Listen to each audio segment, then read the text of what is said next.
Burma's fragile reform process stumbled this week when pro-democracy leader Aung San Suu Kyi and other new opposition MPs refused to take the parliamentary oath. Elected in historic by-elections 3 weeks ago, the MPs are objecting to taking an oath to safeguard what they believe is a flawed constitution. The stalemate has delayed another history-making moment, their first day in Parliament. Southeast Asia correspondent Zoe Daniel reports. When Aung San Suu Kyi and 42 other members won their seats in by-elections 3 weeks ago, there was joy on the streets of Burma. But while the National League for Democracy won almost 10% of seats in Parliament's lower house, 80% of the Parliament remains controlled by the military and the ruling party. And the stoush over the wording of the parliamentary oath is a sign of things to come as the opposition tries to push through constitutional reforms to reduce the military's influence. I spoke to Koko Hlang, Chief Advisor to the President. Koko Hlang, thank you very much for joining us. Can you tell me whether the government plans to negotiate with the NLD over the changing of the parliamentary oath?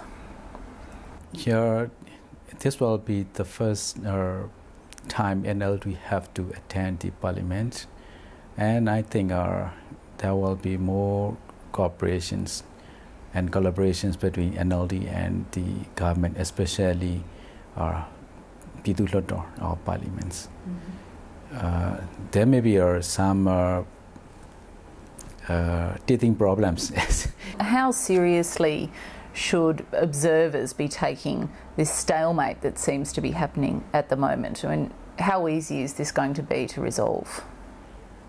Actually, I don't see any big problems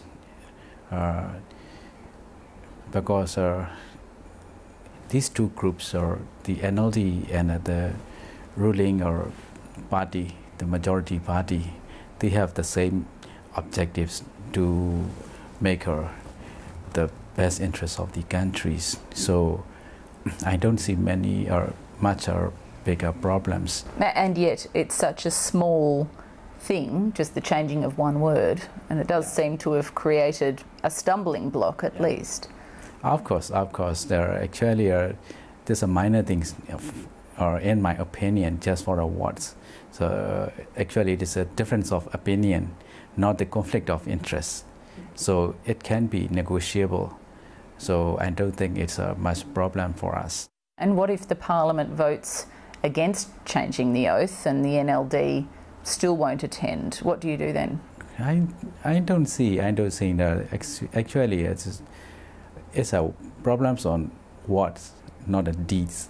I don't think that the parliaments will stick stubbornly on these issues. Clearly, the opposition's agenda, for example, is to remove the military quota in the Parliament, currently reserved for 25% military members, and that's their big problem with the Constitution.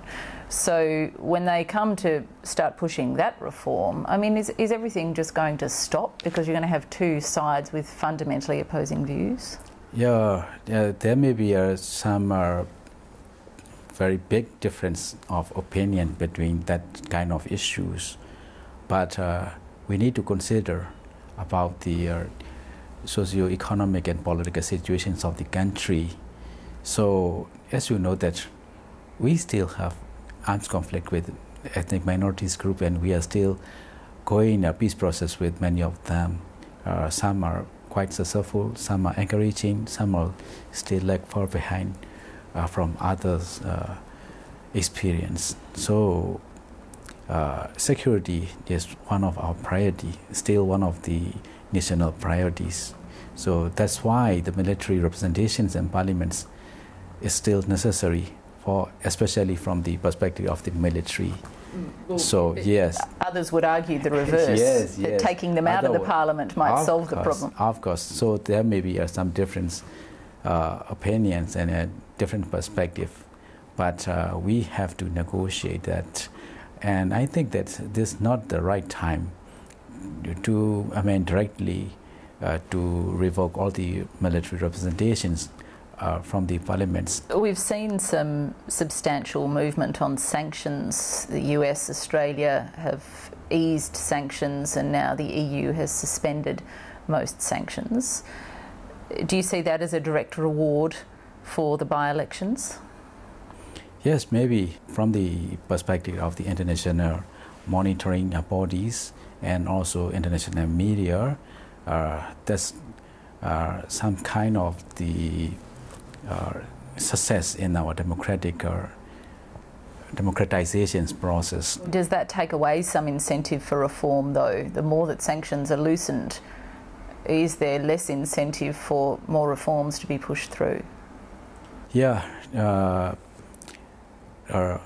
from my opinions, we have very strong and firm determinations for our democratic reforms. So actually this was because of our people's desires and also political will from the political leadership.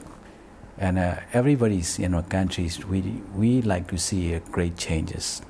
So actually what we need is that encouragement from our international communities, also and assistance, technical assistance, financial assistance, and any kinds of assistance we need. But we don't need any pressure or any restrictions anymore.